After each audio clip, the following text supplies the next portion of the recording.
Welcome back. My name is Gacha and thank you for joining us again on Scatterlings of Africa. If you remember well, in the last episode we were still following the amazing journey of Andile Ndlovu, who is with the Washington School of Ballet. Today we take on and see where this journey has taken him. But before we do that, let's catch up with what happened in the last episode. Check this out. I have the pleasure of speaking to Andile Ndlovu, ugatsheni boyebenyathi obusonga busongulukile. Abathi ukuthula ukuvuma, bathi ukuvuma ukulandula. Ndlovu ezidle ekhaya ngokoseli webilusi. Mbongo zangelwayo. How are you doing, Andile? I'm great, thank you. Thank you for having me. Because I just wanted a place that I could fit in at that time. I was like 9, 10. So from there, there was a... Wow. Yeah. So you also draw? Yeah, I draw and I also create things with my hands as well. So that's when I discovered a new thing.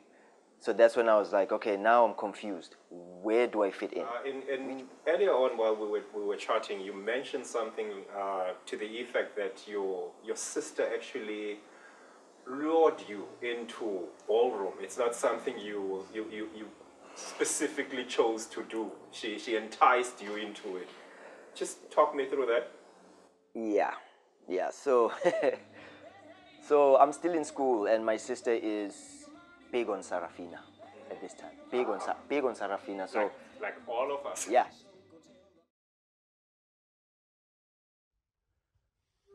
I am an African.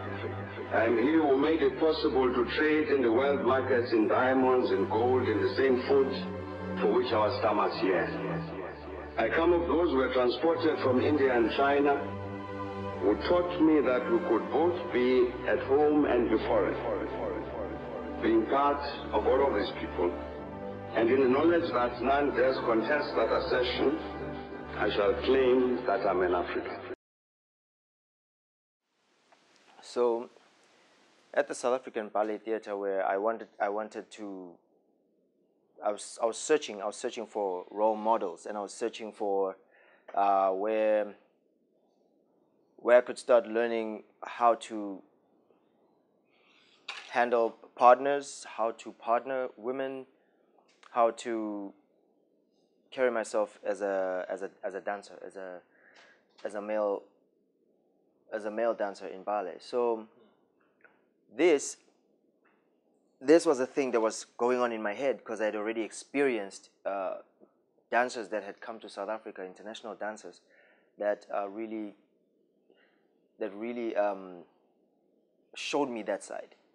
So they've already shown me another side of ballet. So now I was more interested as well. So I was like, okay, that's the next thing. That's what I need to do. That's what I need to do. The next thing is dancing with a partner and not being in the studio all the time.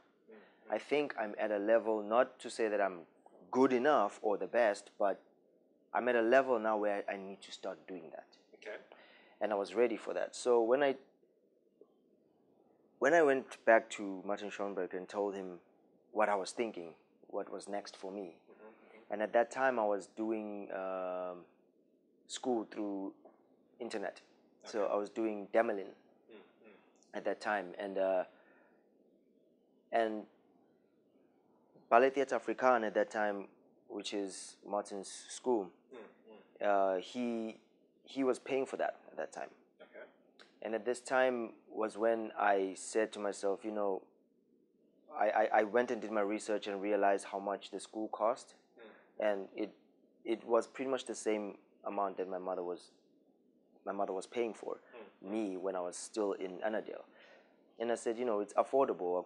I can make a way. I can find a way to pay for the school until I finish matric. So I did grade 11, standard 11. That whole year, I did examinations through Demelin and all of that. So I managed to do that. But after that, this is when I was really struggling and needing the next level. To go to a company where I'm surrounded by male dancers that do leading male roles that can motivate me to to be a dancer in a company. I needed to get into that role. Yeah. And so I then said to Martin, you know, I feel stuck here. I feel stuck in Ballet Theatre Africain, not because you or anything. It's not anyone. Me, myself, I feel stuck because I feel that I need more now. What you're teaching me is great, but I need more. I've sponged up all I could. Yeah. Yes. And so I left. Packed my bags up and I left. So I went back home. Now all my friends have seen my successes and have come to my shows. Thank God they did, because now they know more. They understand more. They accept it now. So when I went back to Andile, I was in Andile for about 2 months.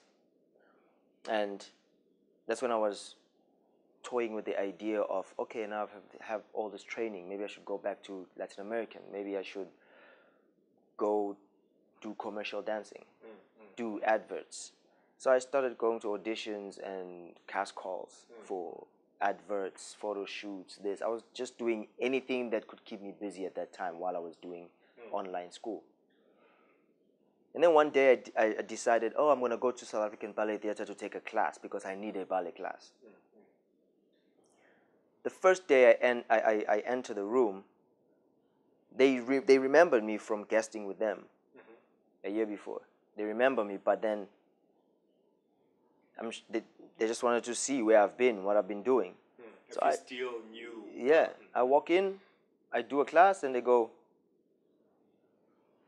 you have a contract, and we're going to give you a contract. Just like that? Just like that. They said, we're going to give you a contract. Like the last time we saw you was not at this level, and you're ready to be in the company. Do you want a soloist contract? Wow. I said, soloist contract at what? I was about to turn 19. I was like, dude, soloist contract is when I'm 25. No, they're like, you're good enough. You're good enough. Here you go. Here's a soloist contract. Here you go. And I said, South African Ballet Theatre, everybody told me that this is the worst company. But, you know, everybody's opinions are their opinions. You know, so I was just like, I looked at the contract and I saw how much I was getting paid. And at that time, I had to pay for school. I had to pay for, you know what I mean? So I looked at the money and I said, my mom still does the groceries and everything. Take this money, pay for school, take this. Okay, give me the contract. Took it and I went back home and I said, Mom, what do you think? Should I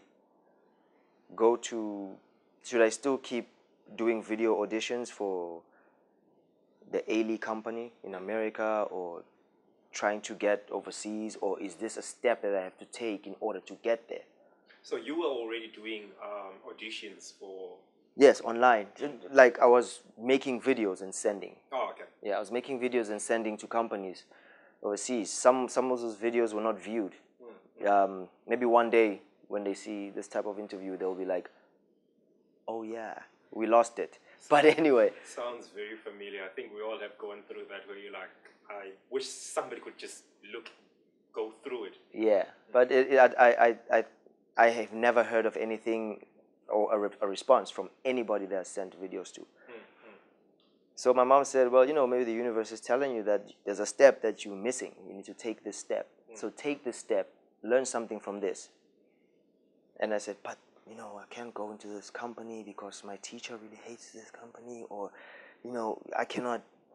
And she said, look, that's his opinion. It's what he thinks about this company. You have talent. You are good enough, and they give you this contract. I think you should take this contract and just give it a try. Give it a try and see how far it takes you. Okay, I took the contract, not because I was thinking, oh wow, I've made it. But I was like, it's a step.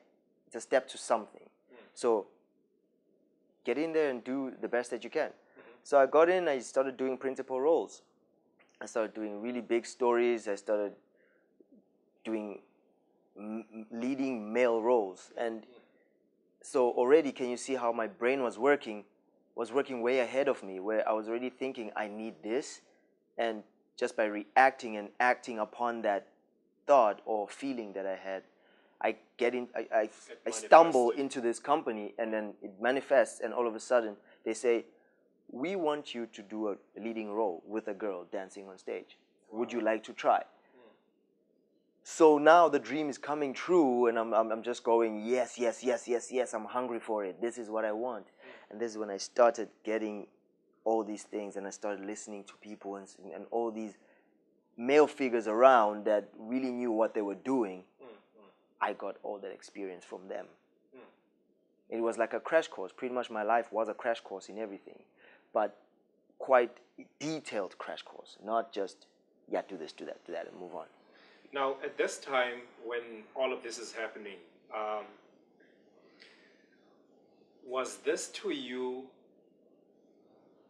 the ceiling, like the ultimate dream? Or was your mind already on a level where I need to take it to global platforms? Or to you, you were just happy at that moment in time, at that point in time, to be where you were? No, I was not happy. What I was happy about was dancing with another African girl. Okay. You know, two black people dancing a leading role. I was like, wait. When I walked into a studio, I saw white people. Not to sound any, No, I got any you. offense. I don't want to offend anyone, but that's all I saw when I walked in.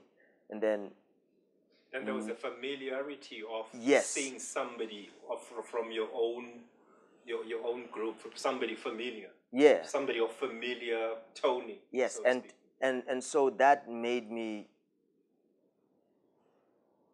understand that we're all different, right? But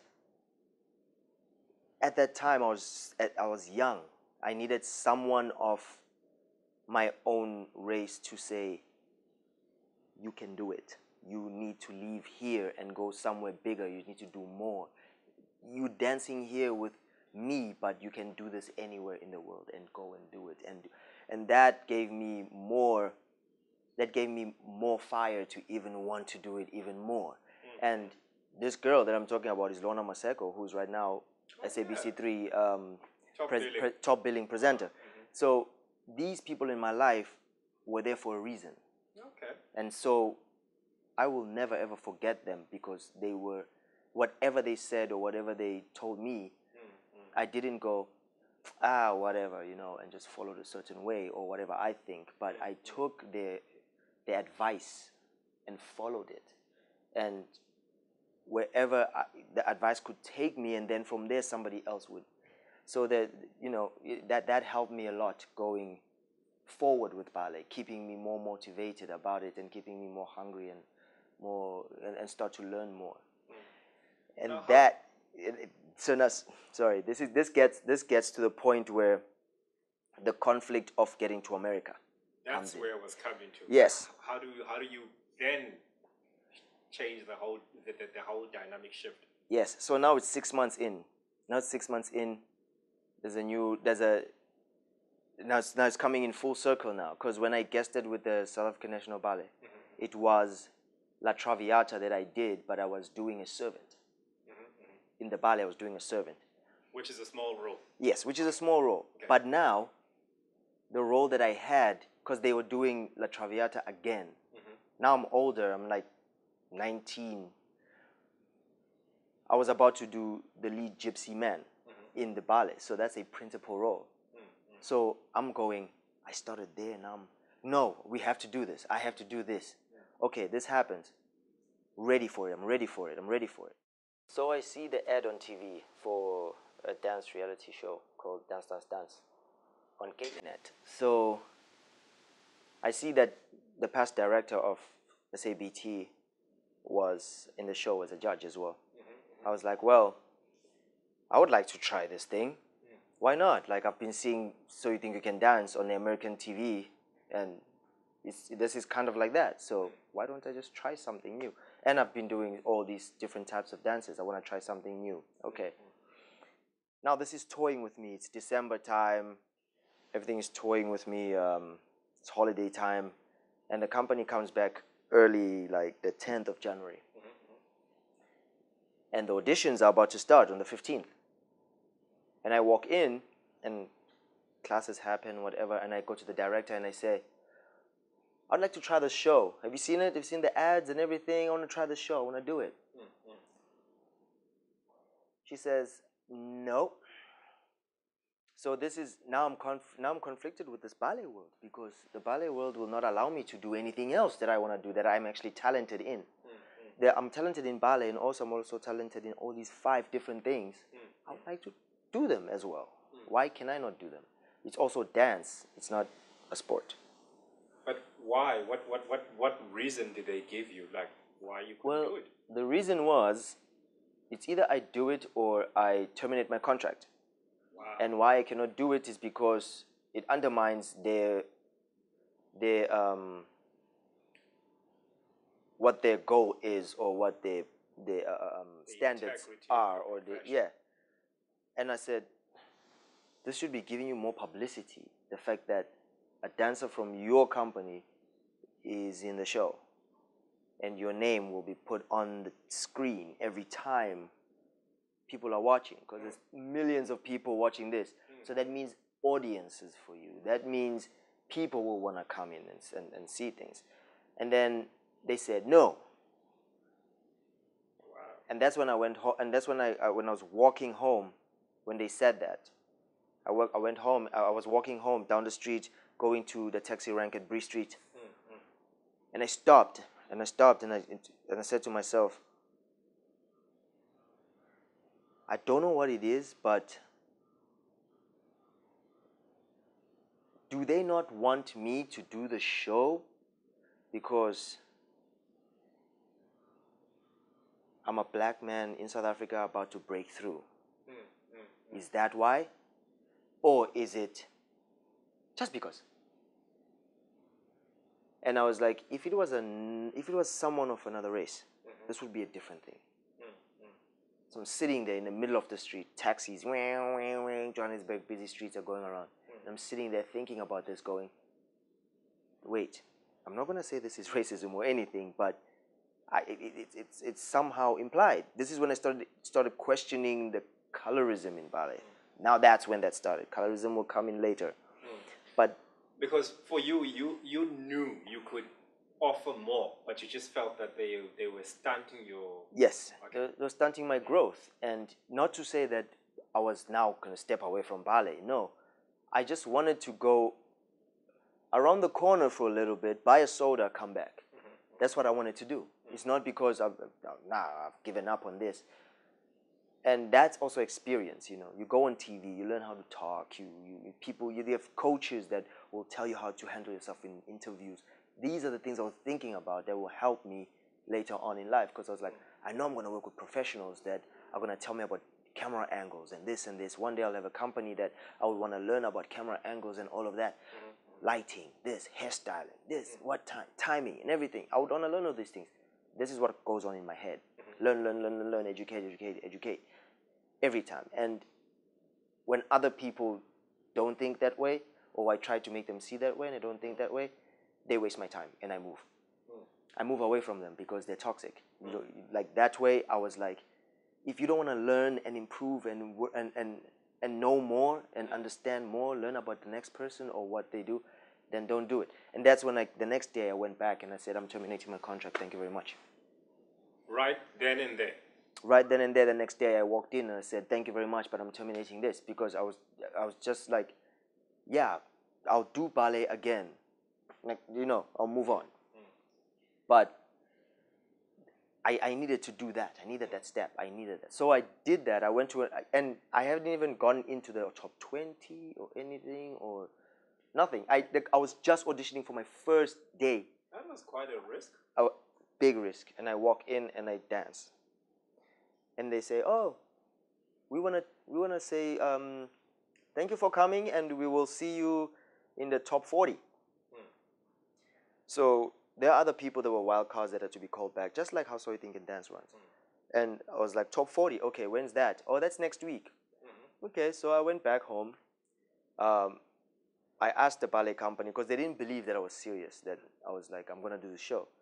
So they kept calling me saying, can you come and take class? Can you come to do work? Can you come and actually work? And I said, but I told you Even after I did that, they didn't believe that I was serious. They didn't believe that I was serious. And I said, well, you know what? I'm going to come and take class, and I'm going to keep my dancing going. Fine, I'm going to come and take class. And I'll do everything, all the rehearsals and all of that. And the contract... Whilst you were doing... Yeah. Okay. And the contract that I terminated was sitting on the table upstairs. And I said, if they don't want me to do this, I am going to go and do this no matter what. And it was a bad thing for me, but that was those things where when you grow up, you're like, oh, I should never do that again. That was bad. But by taking that risk, that got me somewhere, though. That got me somewhere. It got me TV. It got me recognition. More people in South Africa know me now because of the show. Even though it was on a different channel that most people were not watching, but it picked up momentum. Picked up momentum and people noticed.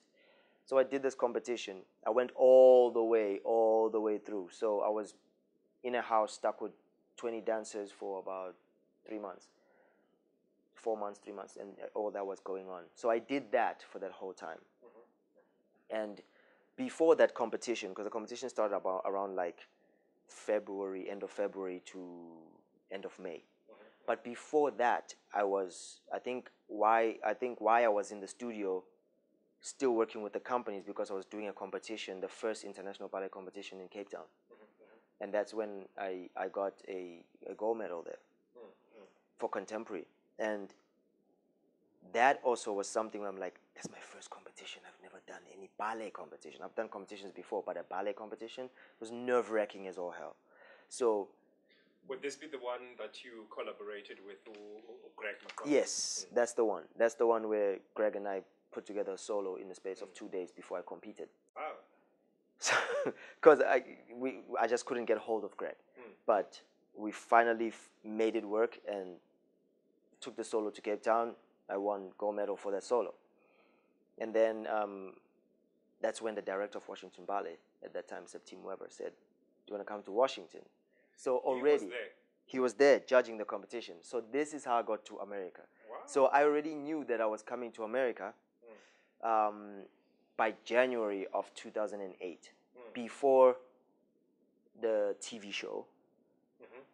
And before I said to the company, I'm leaving for real. That's... So let me see if I got this right. You've got a pending contract termination form sitting in one office, but you're still working. You're still kind of working. I'm still working. And you're still going through the whole competition.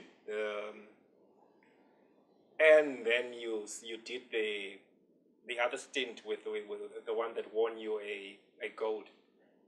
You were busy. You were busy. I was busy because I was. You were determined. I was determined and actually angry the fact that I'm working so hard and spending so much money that I don't have to just get somewhere. And everywhere I asked for help, nobody was helping. Only friends that, till today, I still owe them, But tell me about the moment. How does this happen? Does Tim just walk up to you after the competition, or he asks around and then gets your numbers? Who said Tim? Yes. How did that happen? No. The first interaction. So in the competition, the competition starts on Tuesday till Saturday. So Tuesday preliminaries, or the first round, and you get accepted to the next round, which is like on Thursday night. On Thursday night, they choose on Thursday night, they make their final decision if you are in the final 6 or not. So final 6 of boys, final 6 of girls. And they choose from that if you perform in the gala night on Saturday night. Gala night is like the closing ceremony thing, where all the people that are going to get medals perform.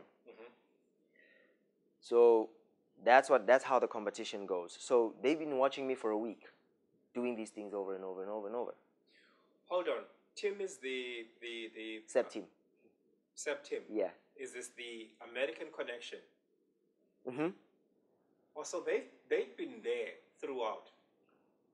Throughout when? As in watching you prepare for the... No. For the gala night? No. They've seen me. They came for that week where the competition commences, starts and ends, right? For that 1 week. Okay. So they fly in from everywhere, Okay. from each in whatever country, and they come and judge this competition. Oh, okay. Yeah, so they came in, they judged this. On the gala night, we have like a reception afterwards, and that's when I got offered the contract to come to Washington. On the night of the gala. Yeah, on the night of the gala, when I had no job, I had nothing else other than going into the studio and dancing because my director thought that I was bluffing. And how did that feel? It felt really strange because everybody was like, I thought you handed in your resignation. And I was like, yeah, the director doesn't want to believe that I actually want to go. No, I mean, the moment when they say, you know what, I would like to offer you a contract to I took it. the Washington Ballet. I took it. I took it and ran with it. I didn't even think twice. Because that's exactly what I've been working towards. I've been working towards getting... It was the right moment at the right time. And yes.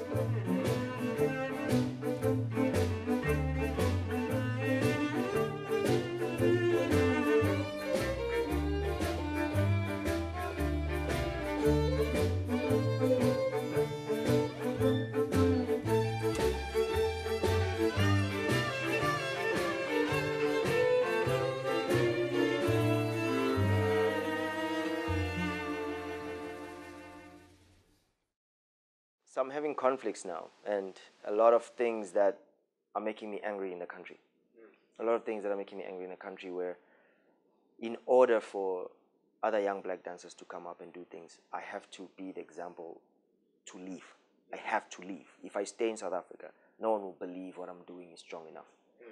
Had to leave, have to make myself the example, and I had no idea where I was going. Again, I jumped in head first. The team said, contract, I said yes. I will sign it right now if you want me to. And he said, no, we'll send you the legal things on email and everything. I just got to talk to sponsorship to see if we can help you out with housing and everything, because it's your first time in a foreign country to actually live there for a year. And when was this? What year was this? 2008. Okay. So all of this is happening in 2008. So I get this contract. I keep quiet about it. My mom knows about it because she was there watching the competition. She knows about it. She's excited about it. A lot of people are excited about it. And then I go back to work. Oh, congratulations on the competition. You won gold. And thank you. And I carry on with work. And it goes on. It happens. And now the performance of the Traviata is still happening. And they're like, we will decide when to let you go. So they didn't mind about the ballet competition because that goes in their direction, right? I was like, okay, so I'm still hired. And like, yeah, you're still getting paid and everything. And I was like, I'm not going to complain. I am not going to complain. So I did that. Now it's February, because La Traviata is a love story. I'm sure you know the opera. So it was supposed to happen on Valentine's Day. That's how they planned it. Okay. The competition that was about to start at Carnival City on February 28th or something like that was about to start. But I have to move into the house, the dancer's house, where we live in a commune. I have to be there on the 15th. Okay. So show was going to start Thursday, Friday, Saturday, Sunday. So that 14th was a Thursday. It was opening night. And the 15th, I was supposed to move into the house. So the 30th, 31st of February, I said to them, well, it's time for the show. I'm leaving. What do you mean you're leaving? And I said, I signed the paper. Did you sign it? You remember I said I was leaving to do the show? The contract. Yes, the contract. I terminated the contract. Oh, you have to pay this, legal this. I said, I have no union and no. I don't need to do all of this stuff. My mother is in the unions and my mother teaches me everything about union work and all these things. I am quite there. 18 years old, 19 years old, around there. I said, I understand these things. So I'm done here. Thank you very much for your help, and I appreciate everything you've done for me.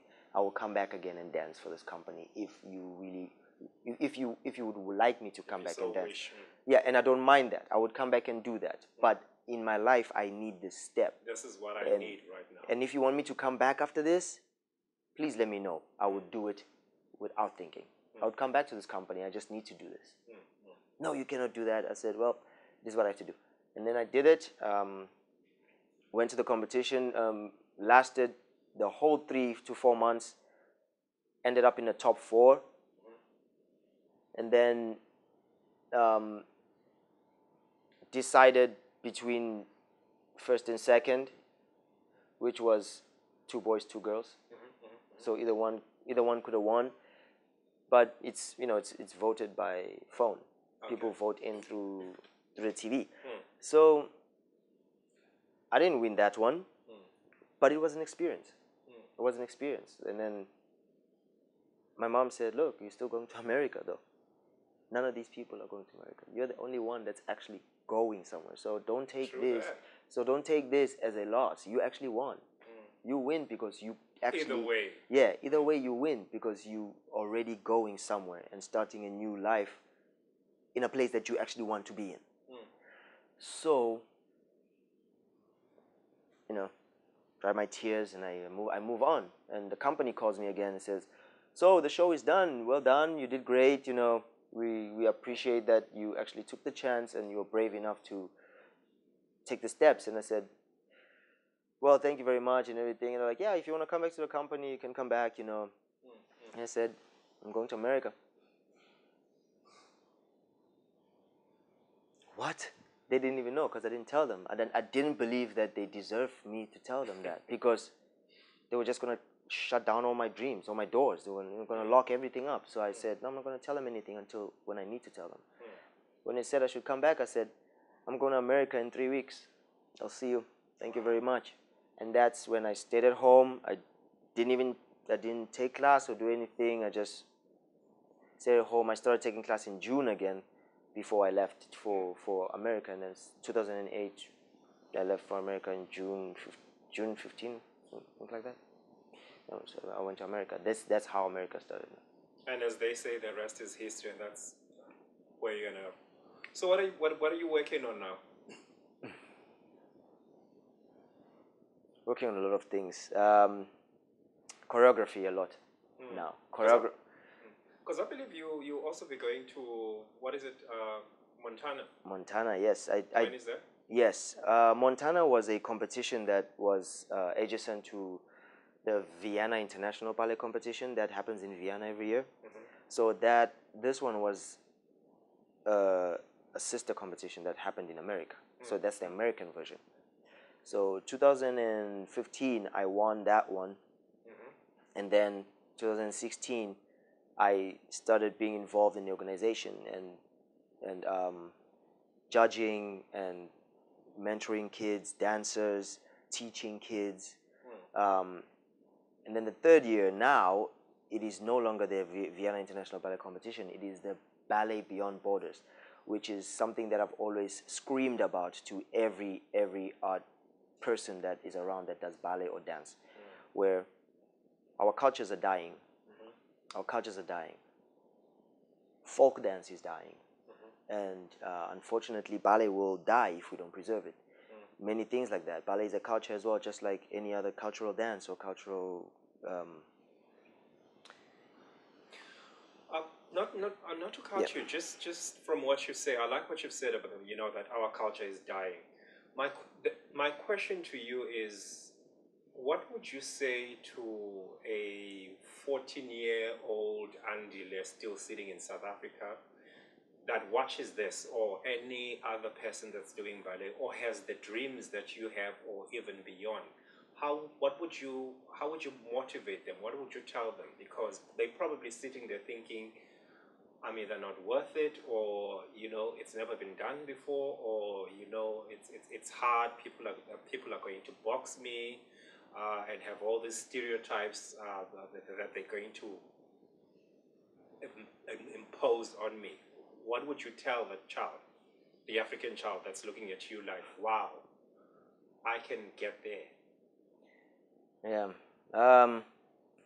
First of all, you can get there now.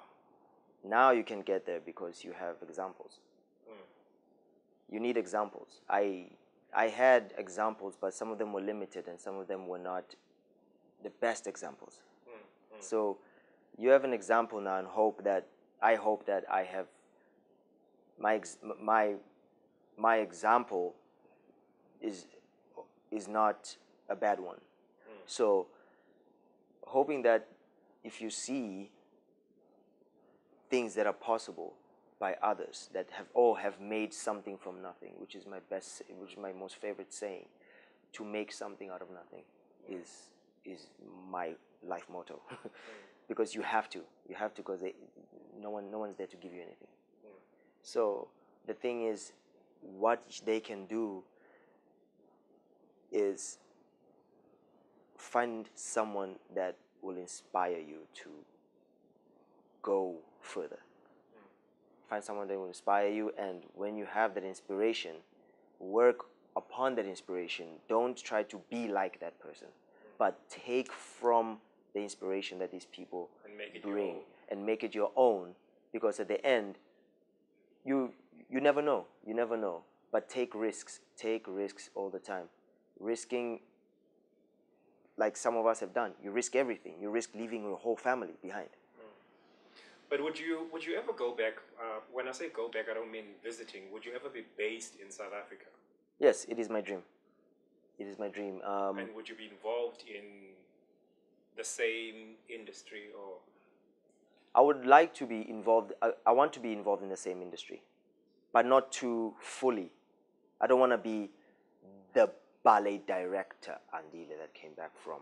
I don't like. I want to do ballet. I want to be a director, but because of how I am naturally, I like doing different things just to keep me sane and not get too fixated on one thing. I lose interest. Yeah, I lose interest really quick, and things die, like the feeling or urge or things to do, they just die down, and I don't want that. So if I would become a ballet director in South Africa for, let's say, Cape Town City Ballet or the Joburg Ballet,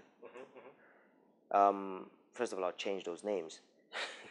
But and then I would get myself a soccer team that I can go and coach in the weekends, a little kids soccer team, something that would take me away from that, and build studios for all art forms. Build studios, build a foundation for these kids that are left out or not knowing what to do with their lives. There's many kids that are sitting on the street with tins begging in the street in South Africa. You just say, hey, do you want to have a meal every single day? Do you want to do this? Do you want to do that? You know, and then you give them an option. These kids don't have any options, and no one is there saying, I have two options here. You want this one or this one? Which one do you want? And I can help you out. But you have to work for it.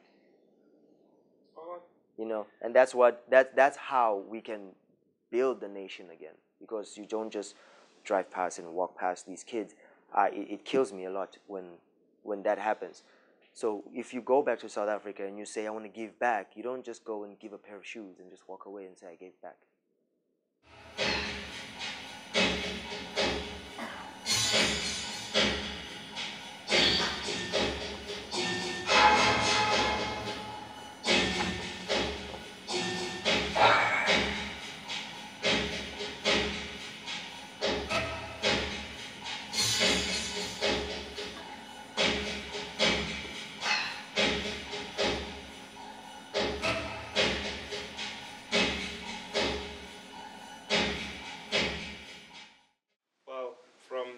Mouth to God's ear. I really do hope that all those dreams do come true, and that you go back to South Africa to fulfill them. So if somebody wants to get a hold of you, how do they do that? Do you have a Twitter handle or I know you're on Facebook. I know you're on Instagram. What's your? I think I've different ones. I actually have to combine them all. Facebook and Instagram are the same. It's Andile Ndlovu. Okay. And then the Twitter one is ND the second. So it's like ND Ndlovu the second. ND as in ANDY. ND like or Ndlovu. ND Durban. Yes. Oh, Durban registration. Ndlovu, Durban. Yes. So it's like the Natal district or something like that. The second. So, oh, wonderful. Andile. Thank you very much for coming. Thanks. I wish you all the best for the future, and I'll keep my eyes on you. I'll keep watching what you're up to. I'll follow what you're doing. Thank you very much, man. Thank you.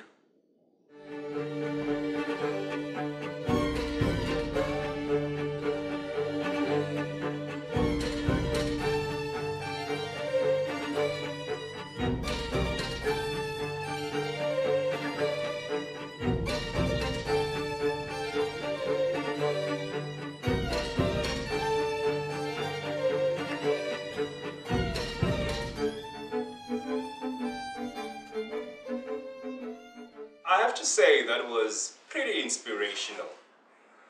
Andile Ndlovu, I hope your story and your journey has inspired somebody out there and make them to realize that there is a lot that they can do in following their dreams. But we have more. Check us next week for another story of another amazing scatterling of Africa. My name is Gacha, and it was nice being with you. Check you next episode.